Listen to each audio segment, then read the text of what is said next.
guys, mga kalingap, eto dito na tayo sa panibagong update. Napakainit mga kalingap dahil trending nga po, pinag-uusapan sa social media. Eto nga pong post ni Nanay Hansel sa Facebook.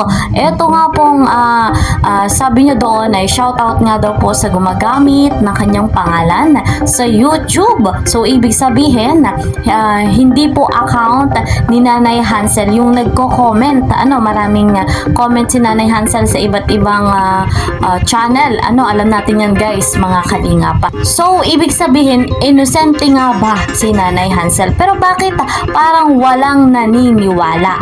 Ang kasagutan dyan ay handa nga ba silang ipatrace ito sa NBI? Dahil nga po, alam ng NBI ang kasagutan dyan. So, ating alamin pa ang dapat nating tukuyin at susuriin.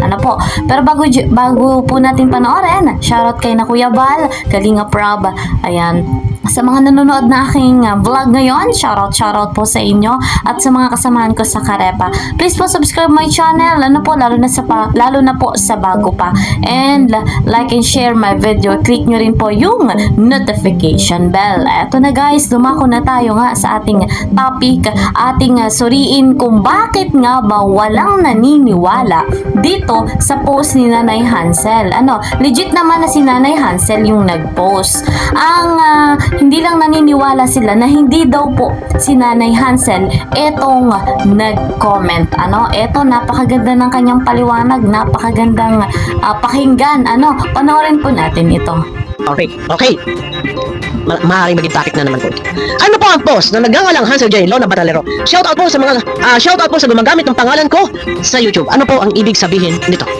Shoutout po sa gumagamit ng pangalan ko sa YouTube. Ang tanong, bakit ngayon ka lang po lumabas? Bakit ngayon ka lang po lumantad?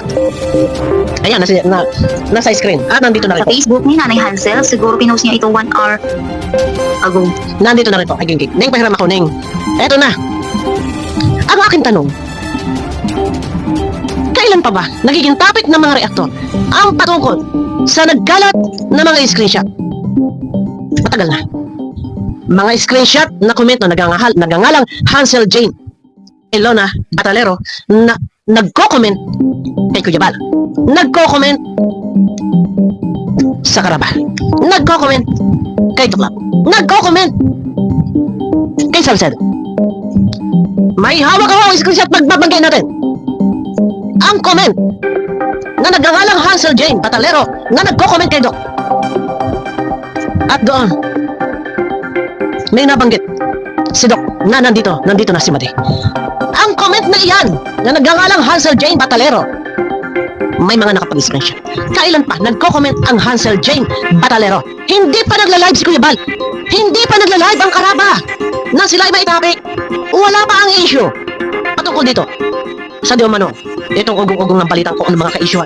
Ang Hansel Jane Ilona Batalero, para sa kalaman na lahat, nagko-comment din sa live ni Kuya Bros. Katunayan, hindi lang pangalan ng Hansel Jane Ilona Batalero, nandun din ang Beyonce. Okay? Ang kanyang comment. Ito, pakinggan muna natin. Sabi ng Hansel Jane Ilona Batalero, shoutout po sa mga gumagamit ng pangalan ko sa YouTube. Kampante, relax. Kung sa part ko yan, magagalit ako. Baka nagdemanda pa ako. Dahil ang mga comment ay hindi kayaya. Dahil ang mga comment ay isang uri din ng kasiraan sa founder na Kalinga. Pero sa comment mo, sa post mo, nahawak ni Ging, relax, kampante. Pakinggan muna natin. Sa Facebook ni Nanay Hansel, siguro pinost niya ito 1 hour ago guys. Kaya magbibigay tayo komento doon sa post niya. Sa sinabi niya doon. Kaya simulan na natin. Ito. Okay, at ito guys, ang post ni Nanay Hansel sa kanyang Facebook account. Nag-post po siya dito, ang sabi niya, malinaw ha, Facebook account ni Nanay Hansel. Dito, shout out po sa gumagamit ng pangalan ko sa YouTube. Okay, ayun. Bakit po? Ngayon na lamang po lumantad. Ngayon ka na lamang po nag-post. Ngayon ka na lamang po nagsalita. Ngayon ka lamang po lumabas. Na ilang linggo na po, na iyan na po ay katapik-tapik na mga reaktor at pinagkakalabumbungan ng mga viewers, mga reaktor. Bakit po? Ngayon ka na lamang po nagsalita at ang iyong post ay mukhang hindi po ikaw apektado or mukhang hindi ka dito na agrabyado sa himig ng iyong salita. sa post. Ano po ang ibig mo sabihin? Ano po ang iyong gustong palabasin? Na hindi ikaw ang nagko-comment sa live ng may mga live. Isang halimbawa, live ni Doc. Na doon sa live ni Doc, mismo sinasabi ni Doc na andyan si Nanay Hansel. Marami nagsasabi nandiyan si Nanay Hansel. Ang ganda ng message mo, shout out po. Sana okay po kayo lahat dito. Ang account na iyan, nag-comment din sa Karaba na andun pa rin yung nagngangalang Beyonce. Legit or fake? Fake? Ayon sa comment mo, shout out po sa gumagamit ng pangalan ko sa YouTube. Sa Karaba, na naka-live ang Karaba, pumasok doon ang account ng nagngangalang Biran, nagngangalang Beyonce Jane, nagngangalang Hansel. Teka muna, may mga screenshot tayo. Kaya nga sabi nila pamilya, pumasok sa live ng Karaba. Ngayon, okay fine, hindi ikaw ang nagko-comment. Shout out po sa gumagamit ng pangalan ko sa YouTube, hindi ikaw. Madali lang yan. Ipatrace natin sa NBI. Madidetect, malalaman, matitrace kung saan ang location. Madali lang po yan, ha? O ito, wait, mamaya yan. Hindi ikaw ang nagngangalang Hansel Jane Ilona Batalero na nagko-comment sa live ng Karaba, sa live ni Doc, sa live ni Kuya Bal, sa live ni Joel Salcedo, at mas lalo, kauna-unahan sa live ni Kuya Brooks. Sa live ni Kuya Brooks nang si Kuya Brooks ay mag-real talk, hindi lang Hansel Jane Ilona Batalero, kundi Beyonce na andun din. Okay, hindi kayo, hindi ikaw, okay? Sige. Hindi ikaw. Ang aking tanong, sa tagal na ilang linggo na pinagkakalabumbungan, ginagawang topic ng mga reaktor. Kumita na ang mga reaktor. Bakit po? Hindi ka nagsalita. Bakit hindi ka lumantad? Bakit hindi ka nag-post? At man lang makapagbigay ng explanation na hindi ikaw iyon. Bakit huli na? Okay, sige, hindi ka naglantad, hindi ka nagsalita. Ito pa. Ito, dapat number 1.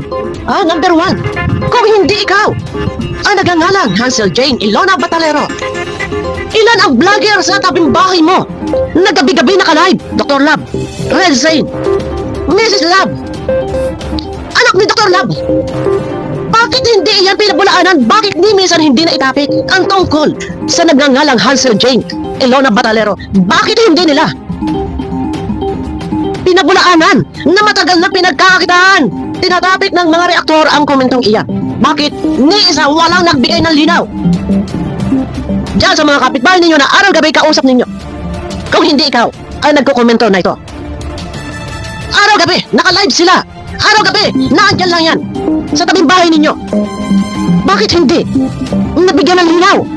Huwag sasabihin kayo yung mga bulag at bingi sa mga pangyayari. Andyan, mga reaktor. Kabi-kabila ay topic ang mga comment ng nagngangalang Hansel Jane Ilona Batalero. Ha? Nagla-live kapitbahay ninyo araw-gabi? Ilan ang vlogger na nandiyan sa inyo na ang mundo nila ay umiikot lang din sa loob ng Kalingap, mga upload ng Kalingap. Bakit Nisa walang nagbigay ng panlilinaw? Iyon ang katanungan. Ngayon na lang ba? Teka, mali po. Ngayon na lang kayo aapila kung kailan gilgilan na, gipitan na. Hindi. Hindi, malabo po yan, napaniwalaan. Nasasabihin hindi ikaw, hindi ko sinabing ikaw. Pero ang tanong nga po, kaya ko darating tayo sa korte, ganun eh. Ganun sasabihin. Ang tagal na palang tinatapik ng mga reaktor. Huwag mo sasabihin hindi ka updated. May kapitbahay ka na vlogger. Ilan yan? Mga asa-asaway vlogger. Ang anak, vlogger na rin. Si Ren, nagla-live. Andyan si Mrs. Love, nagla-live. Imposible na hindi kayo nakamalay. Huli na lang na nakamalay. Tapos ngayon, may mga defender kayo. Bakit hindi yan binigyan ng linaw? Bakit hindi kayo pinagtanggol? Man lang sinabi. Wait, may tumatawag. Bakit man lang hindi kayo pinagtanggol? Man lang, nasabi tatay ka muna. So ayun, ang galing talaga ni Madam Bopil. Malinaw na malinaw yung kanyang paliwanag. Dati pang nagko-comment si Nanay Hansel, pero bakit ngayon lamang nagsalita? Na hindi siya yon. Dapat noon pa lang naisip na nga po ni Nanay Hansel na hindi siya mismo yung nagko-comment na yon para hindi pa lalong lumala. Marami nang nagbigay ng reaction video, pero bakit ngayon lamang nagsalita. Maraming paraan na dapat ay magawang hindi nga po siya yon. Maraming paraan na ipasabi niya na hindi po siya yon, na sa ganun mailinis niya yung kanyang pangalan. Nakakalungkot lang sa ganitong pagkakataon, talagang hindi na natin maintindihan ang nangyayari dito nga po sa pamilya Batalero.